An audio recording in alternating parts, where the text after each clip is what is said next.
नमस्कार दोस्तों, स्वागत करते हैं अपने यूट्यूब चैनल एजुकेशन पाठशाला में। तो जैसा कि हम लोग क्लास 11th की सीरीज़ लेके चल रहे थे, जिसमें से हम लोगों ने 4 यूनिट कंप्लीट कर ली थी। तो आज हम लोग 5th यूनिट लेके आए हैं, जिसमें जिस चैप्टर का नाम है physical fitness, health and wellness. तो हम लोग देख लेते हैं आगे इसमें। हम लोग इसमें क्या-क्या पढ़ेंगे? Meaning and importance of wellness, health and physical fitness. फिर हम लोग देखेंगे components, dimensions of wellness, health and physical fitness, traditional sports and regional games for promoting wellness. ये सारी चीज़ हम लोग देखेंगे। आप लोगों को इसके नोट्स डाउनलोड करने के लिए आप एजुकेशन पाठशाला को टेलीग्राम चैनल पे ज्वाइन कर सकते हैं तथा हमारे इंस्टाग्राम हैंडल एजुकेशन पाठशाला को फॉलो कर सकते हैं। तो हम लोग सबसे पहले देखेंगे meaning and importance of wellness, health and physical fitness. सबसे पहले हम लोग देखेंगे फिजिकल फिटनेस। फिजिकल फिटनेस क्या होती है? फिजिकल फिटनेस का मतलब होता है कि बिना किसी थकान के दैनिक दिनचर्या करना तथा परिश्रम के पश्चात तथा कठिन परिश्रम करने के पश्चात ज़्यादा थकान का अनुभव ना होना तथा रिकवरी आसानी से बहुत जल्दी हो जाना ही हमारी फिजिकल फिटनेस कहलाती है। एक आम आदमी के लिए फिजिकल फिटनेस का मायने अलग होता है। एक आम आदमी के लिए फिजिकल फिटनेस का मतलब होता है एक अच्छी फिजिक, एक अच्छी बॉडी, एक अच्छा फिजिक उसका होना चाहिए। तथा हमारे डॉक्टर के लिए फिजिकल फिटनेस का मायने अलग रहता है। वो लोग फिजियोलॉजिकल कंडीशन के अकॉर्डिंग अपना फिजिकल फिटनेस दिखाते हैं, फिजिकल फिटनेस के बारे में बताते हैं कि उसकी फिजिकल फिटनेस अच्छी है कि नहीं है। ठीक। और विभिन्न खेलों के लिए विभिन्न प्रकार की फिजिकल फिटनेस की ज़रूरत होती है हम लोगों को। हर एक गेम के लिए सेम फिजिकल फिटनेस की ज़रूरत नहीं होती है। तो अब हम लोग आते हैं वेलनेस। ठीक है, वेलनेस का क्या मतलब होता है? स्वस्थ होने की वह अवस्था होती है जो सभी रोगों से मुक्त रहने की तथा यह मानव जीवन को एक अच्छी संतुलित जीवन को दर्शाता है। जो वेलनेस हमारी होती है एक अच्छा जीने की मतलब एक ऐसा स्तर होता है जो हमें हेल्दी जीवन व्यतीत करने के लिए और बिना रोग मुक्त मतलब रोग से हम लोग दूर रहते हैं, तो उस अवस्था को हम लोग वेलनेस बोलेंगे। ठीक है, जो कि हमारे जीवन को संतुलित जीने के लिए दिखाती है, संतुलित जीवन के लिए बताती है। ठीक। वेलनेस में सारे तरीके से एरिया कवर होते हैं, जैसे कि physical, emotional, spiritual, environmental, social, financial और न्यूट्रिशनल। ठीक है, ये सारे इसमें एरियाज कवर होते हैं। फिर हम लोग देखेंगे importance of fitness and wellness. अब हमें फिटनेस और वेलनेस से हमें क्या प्रॉफिट होगा, क्या लाभ होगा, क्या हानि होगा, तो ये सारी चीज़ें हम लोग देखेंगे, मतलब क्या महत्व है। सबसे पहले हम लोग की अगर जो हम लोग फिजिकल फिटनेस और वेलनेस है हमारे अंदर, तो हम अपनी बॉडी का प्रॉपर ग्रोथ और डेवलपमेंट करेंगे, मतलब वृद्धि और विकास। हम लोग अपने शरीर का एक प्रॉपर मतलब एक राइट वे में वृद्धि और हमारे शरीर का विकास होगा। ठीक है, हम लोग अगर जो फिजिकली वर्कआउट करते हैं, फिजिकल फिटनेस से रिलेटेड हैं, फिजिकल फिटनेस कोई भी एक्टिविटी करते हैं, कोई भी गेम खेलते हैं, तो उससे हम लोग को एक प्रॉपर बॉडी पोस्चर मिलता है कि हम लोग एक जैसे आप जाते हो रनिंग करने ही जाते हो तो आपकी लीन बॉडी बहुत अच्छी बॉडी होती है, लीन मसल। ठीक है, अब हम लोग जैसे कोई भी फिजिकल एक्टिविटी करते हैं तो उसमें हम लोग डिक्रीज स्ट्रेस, हम लोगों का स्ट्रेस कम होता है। ठीक, हम लोग अगर जो कोई भी वर्कआउट करते हैं, कोई भी एक्टिविटी करते हैं, कोई भी गेम खेलते हैं, तो हम लोग रोग से प्रिवेंट होते हैं, मतलब रोग से लड़ने की क्षमता हम लोग के अंदर बढ़ती है, रोग से हम लोग बचते हैं। ठीक, एक हम लोग बेटर लाइफ स्टाइल, अगर जो हम लोग गेम के थ्रू हैं या कोई फिजिकल एक्टिविटी कर रहे हो तो हम लोग एक अच्छा लाइफ स्टाइल व्यतीत करते हैं, एक अच्छा लाइफ जीते हैं। फिर हम लोग आ जाते हैं इसमें इम्प्रूव हेल्थ। अगर जो हम लोग कोई भी फिजिकल एक्टिविटी करते हैं तो इससे हमारी हेल्थ भी इम्प्रूव होती है, टाइम टू टाइम हमारी हेल्थ इम्प्रूव रहती है। फिर इसके बाद आ जाती है हेल्थ। ठीक है, according to the World Health Organization a state of complete physical, mental and social wellbeing and not merely the absence to disease and infirmity. Health क्या होती है? द WHO के अकॉर्डिंग स्वास्थ्य मानव जीवन का वह स्तर होता है जिसमें मानव शारीरिक, मानसिक, सामाजिक स्वस्थ रहता है तथा वह रोग मुक्त रहता है। ठीक है, जो स्वास्थ्य होता है मानव शरीर का वह स्तर होता है जिसमें कि हमारा शारीरिक, मानसिक, सामाजिक स्वस्थ रहते हैं। जैसे हम शरीर से भी स्वस्थ हैं, हमारे दिमाग से भी स्वस्थ हैं और समाज में भी हमारी इज्जत है। समाज में हमें लोग जानते हैं, समाज में हमारे मित्रगण अच्छे हैं, हमारा समाज एक अच्छा वे में है। तो ये इन सभी को स्वस्थ रहता है। ठीक, तथा हम रोग से मुक्त रहते हैं, हम रोग से दूर रहते हैं। ये हमारा हेल्थ से रिलेटेड आ गया, आपका हेल्थ की डेफिनेशन हो गई। अब हम देखते हैं इसमें इम्पोर्टेंस ऑफ हेल्थ, हेल्थ का क्या महत्व है। ठीक, जब हम लोग की हेल्थ अच्छी होगी तो हम लोग, जाहिर सी बात है, एक अच्छा लाइफ व्यतीत करेंगे और एक लंबे समय तक जिएंगे। जैसे इसमें फर्स्ट ही पॉइंट दिया गया है, इम्प्रूव लॉन्गेविटी। ठीक है, हम लोग अपना जीवन काल को बढ़ाते हैं अपने। अगर जो आपकी हेल्थ अच्छी नहीं है तो आपका जीवन काल कम है, लाइफ सर्कल कम हो जाता है आपका। ठीक, लीड अ प्रोडक्टिव लाइफ, एक हम लोग बहुत ही महत्वपूर्ण लाइफ को जीते हैं, एक महत्वपूर्ण लाइफ को लीड करते हैं। ठीक, इम्प्रूव मेंटल हेल्थ, हम लोग अपने मानसिक स्वास्थ्य को इंक्रीज करते हैं, इम्प्रूव करते हैं, हमारा मानसिक स्वास्थ्य अच्छा होता है। ठीक, हम लोग रोग से लड़ते हैं, रोग से लड़ने की क्षमता हम लोग के अंदर ज़्यादा होती है, हम लोग रोग से दूर रहते हैं, रोग मुक्त रहते हैं। फिर फाइनेंशियल बेनिफिट, अगर जो आपके कोई भी डिजीज़ होती है तो उसमें आपका फाइनेंशियली नुकसान होता है। तो जब हमारे कोई डिजीज़ नहीं होगी तो हमें फाइनेंशियली तो सपोर्ट मिलेगा। जब हम डिजीज़ पे नहीं खर्च करेंगे, वो हमारी सेविंग्स होंगी, तो हमें फाइनेंशियली ही बेनिफिट्स होंगे ही, हम लोग फाइनेंशियली स्टेबल होंगे। अगर जो हमारे कोई रोग होता है जिसमें 2, 4, 10 लाख, 50 लाख लग जाते हैं, तो उसमें आप लोग फाइनेंशियली डिक्रीमेंट होता है आपका, फाइनेंशियली आप लोग टूट जाते हो। तो ये सारी चीज़ें आती हैं। अगर जो आपकी हेल्थ अच्छी है तो आप रोग मुक्त हैं, अगर जो आपकी हेल्थ नहीं अच्छी है तो कुछ ना कुछ आपके अंदर रोग होते हैं। ठीक, जैसे आजकल का फैट से आजकल के बहुत रोग बढ़ते हैं। हम लोग हेल्थी फैटी खाना, ये जो सारी चीज़ें, जो फास्ट फूड हैं, इन सभी खाने से हमारे बहुत सारी हेल्थ में प्रॉब्लम क्रिएट होती हैं। फिर हम लोग आ जाते हैं component of health, physical fitness and wellness. हम लोग अब कंपोनेंट पे आ जाते हैं। ठीक है, कंपोनेंट क्या है? सबसे पहला स्ट्रेंथ है, the ability to do things that need a lot of physical or mental effort, and it is the amount of force a muscle of muscle group can exert. ठीक, जो हमारी शक्ति होती है, शक्ति क्या होती है? हमारी शक्ति ताकत और प्रभाव और किसी शारीरिक बल या शक्ति की मात्रा होती है। जो हमारी किसी की शक्ति या ताकत और प्रभाव, किसी की शारीरिक बल या शक्ति की मात्रा होती है। अब हमारे अंदर अगर जो शक्ति अच्छी है, ताकत अच्छी है, तो हम लोग कोई भी वर्क करते हैं। और उसका प्रभाव, एफर्ट, मतलब हम लोग अगर जो अच्छे तरह से एफर्ट कर रहे हैं किसी भी चीज को करने के लिए, तो वो हमारी शक्ति है, स्ट्रेंथ है। ठीक है, स्ट्रेंथ दो तरीके से होती है। सबसे पहले डायनेमिक स्ट्रेंथ और स्टैटिक स्ट्रेंथ। डायनेमिक स्ट्रेंथ में मैक्सिमम, एक्सप्लोजिव और स्ट्रेंथ एंड्योरेंस, ये 3 तरह से डिवाइड हो जाती है। ठीक है, फिर हम लोग आ जाते हैं सबसे पहले डायनेमिक स्ट्रेंथ क्या होती है। डायनेमिक स्ट्रेंथ ये आइसोटोनिक होती है क्योंकि यह मूवमेंट से रिलेटेड होती है। हमारी डायनेमिक स्ट्रेंथ जो आइसोटोनिक होती है, ये हमारे मूवमेंट से रिलेटेड होती है, जैसे पुलअप्स एंड पुशअप्स। अब फिर हम लोग की आ जाते हैं इसमें मैक्सिमम स्ट्रेंथ। मैक्सिमम स्ट्रेंथ क्या होती है? Maximum strength is the ability to work against maximum resistance. वह अधिकतम प्रतिरोध के विपरीत कार्य करती है। ठीक है, जैसे कि weight lifting, shot put, hammer throw, discus throw, javelin throw, ये सारी चीज़ें आ जाती हैं मैक्सिमम स्ट्रेंथ में। और एक्सप्लोजिव स्ट्रेंथ क्या होती है? Explosive strength can be define as a ability to overcome resistance with high speed.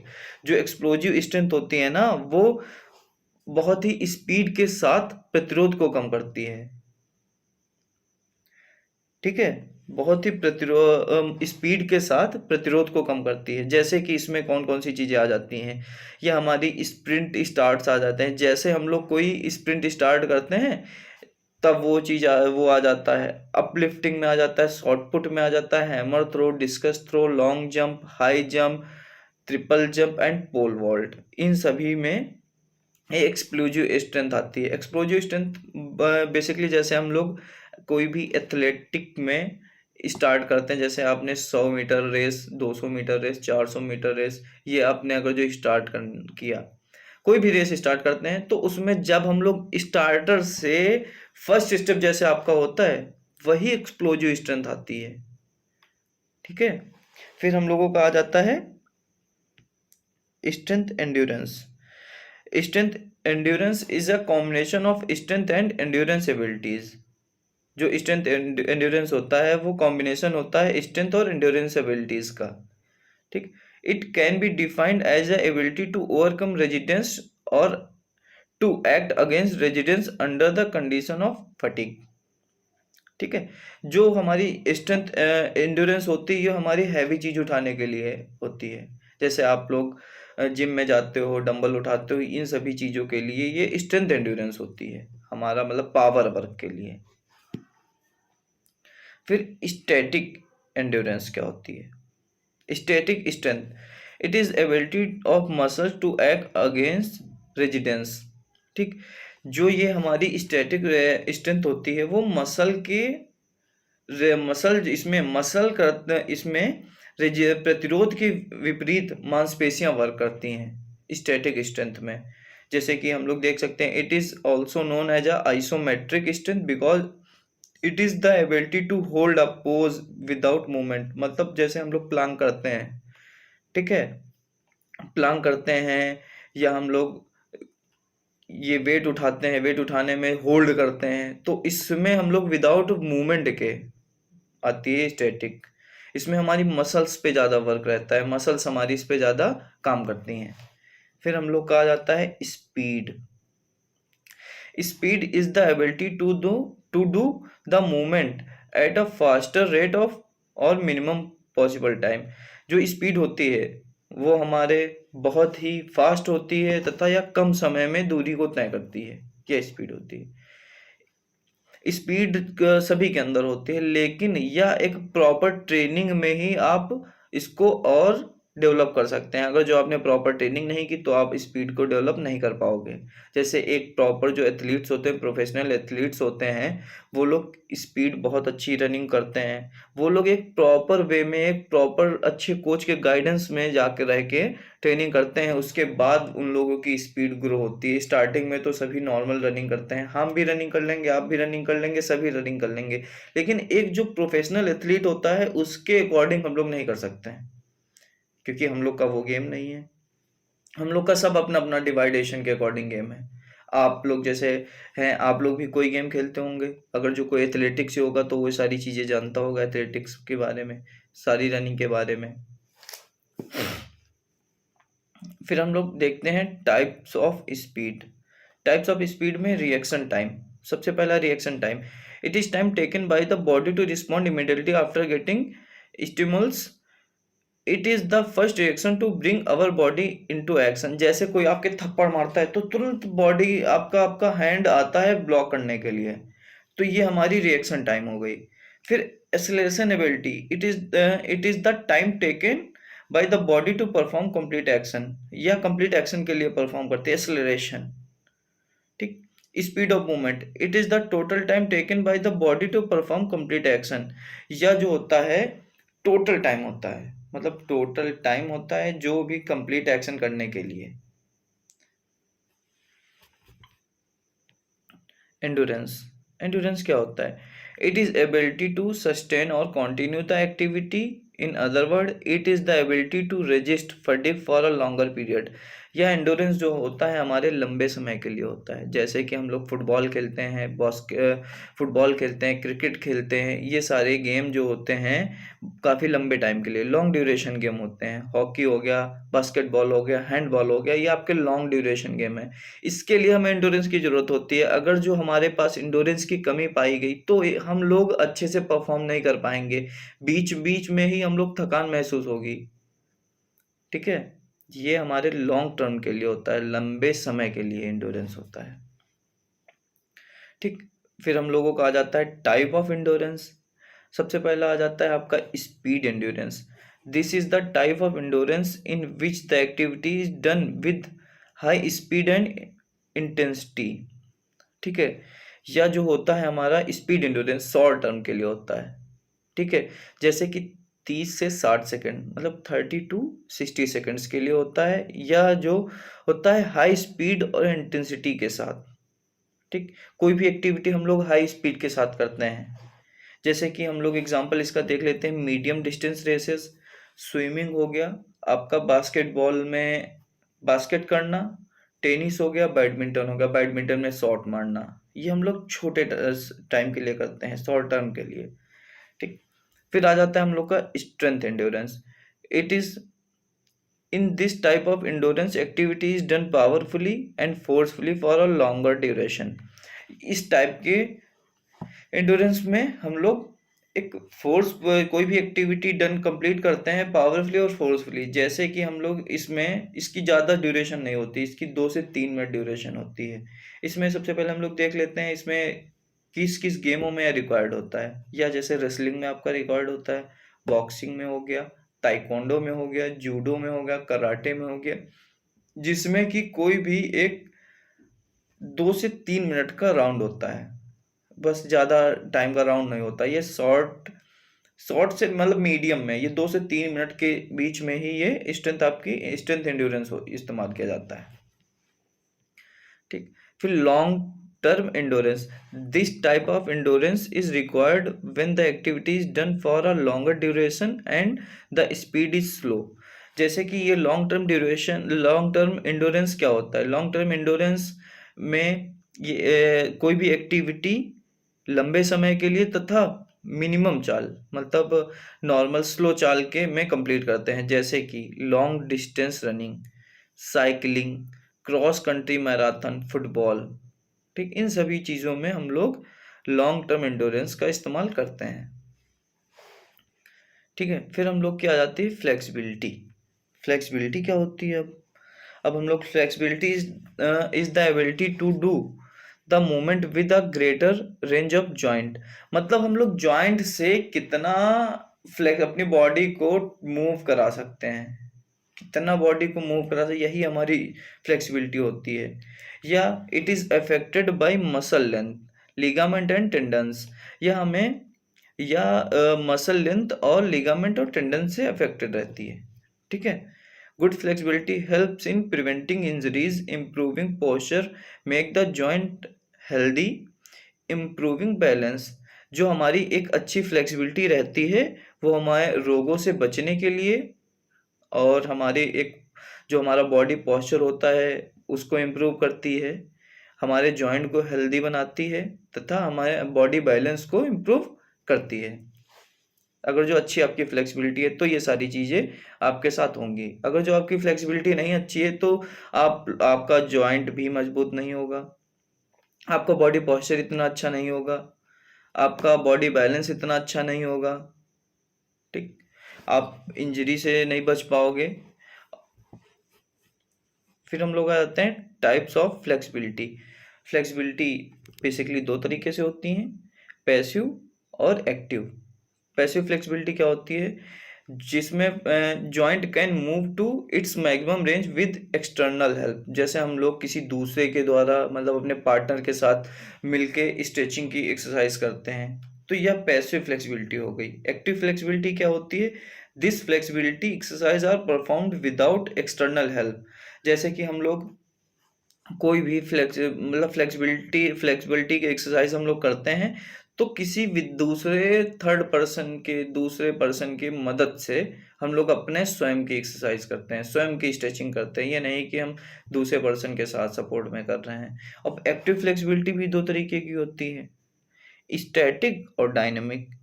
Static में क्या होता है? It is the flexibility performed from a static और stationary position. Example Chakrasana, toe touching. जैसे हम लोग योग में कुछ आसन होते हैं, उसमें हम लोग स्टैटिक फ्लेक्सिबिलिटी का यूज करते हैं। ठीक, फिर हम लोग का सेकंड आ जाता है dynamic flexibility. It is the flexibility performed when a person is in motion. जब कोई भी पर्सन गतिज अवस्था में रहता है तब यह डायनेमिक फ्लेक्सिबिलिटी का यूज किया जाता है। जैसे कि हम लोग जिम्नास्टिक में करते हैं। जिम्नास्टिक में बेसिकली मूवमेंट्स में ही ये हमारी फ्लेक्सिबिलिटी का इस्तेमाल किया जाता है। मूवमेंट्स में ही हम लोग अपने बॉडी को तरह तरह का पोस्चर देते हैं, तरह तरह की पोजीशंस देते हैं हम अपने बॉडी को, वो भी मूवमेंट्स में ही। ठीक है। कोऑर्डिनेटिव एबिलिटी क्या होती है? It is the ability to perform the movement with perfection and efficiency. Coordinative ability जो होती है हमारे किसी भी मूवमेंट को परफॉर्म करने के लिए एक परफेक्शन और इफिशियंसी के साथ। ये नहीं कि आप विदाउट परफेक्ट हो तब आप कर रहे हो, आप एक अच्छे वे में परफॉर्म करना है, एक अच्छे तालबद्ध तरीके से, एक परफेक्शन के साथ, प्रॉपर आपका सारी चीजें बैलेंस होनी चाहिए। Coordination is the proper combination of strength, speed, endurance and flexibility during movement. ठीक है, इसमें कोऑर्डिनेशन होना चाहिए हम लोगों का प्रॉपर स्ट्रेंथ का, combination of strength, speed, endurance and flexibility during movement. ठीक है, हम लोग का अगर जो कोऑर्डिनेशन इन सभी चीज़ों का नहीं होगा तो एक अच्छे से हम लोग परफॉर्मेंस नहीं कर पाएंगे, कोऑर्डिनेटिव एबिलिटी नहीं होगी। अब हम लोग आ जाते हैं component of wellness. Component of wellness में क्या आ जाता है? Physical wellness, emotional wellness, mental wellness, spiritual wellness, occupational wellness, environmental wellness, social wellness. ये हमारे सारे कंपोनेंट आ जाते हैं वेलनेस के। ठीक, अब हम लोग के आ जाते हैं कंपोनेंट रिलेटेड टू हेल्थ, हमारे स्वास्थ्य संबंधी कंपोनेंट। हमारे स्वास्थ्य संबंधी कंपोनेंट क्या क्या है? फ्लेक्सिबिलिटी आ गया आपका, मस्कुलर स्ट्रेंथ आ गया, बॉडी कंपोजिशन आ गया आपका, मस्कुलर इंडोरेंस आ गया, कार्डियोवास्कुलर इंडोरेंस आ गया। ये हमारे हेल्थ से रिलेटेड कंपोनेंट्स हो जाते हैं। तो हम लोग आज अब सेशन यहीं पे समाप्त करते हैं। जो भी आप लोग का इस क्लास की पीडीएफ आपको टेलीग्राम चैनल पे मिल जाएगी। आप लोग टेलीग्राम चैनल ज्वाइन कर लीजिए, वहाँ से आप लोग को अपडेट मिलती रहेंगी। थैंक यू दोस्तों, हमारे चैनल को शेयर करें तथा हमारे यूट्यूब चैनल को सब्सक्राइब करें। जय हिंद दोस्तों। नमस्कार दोस्तों।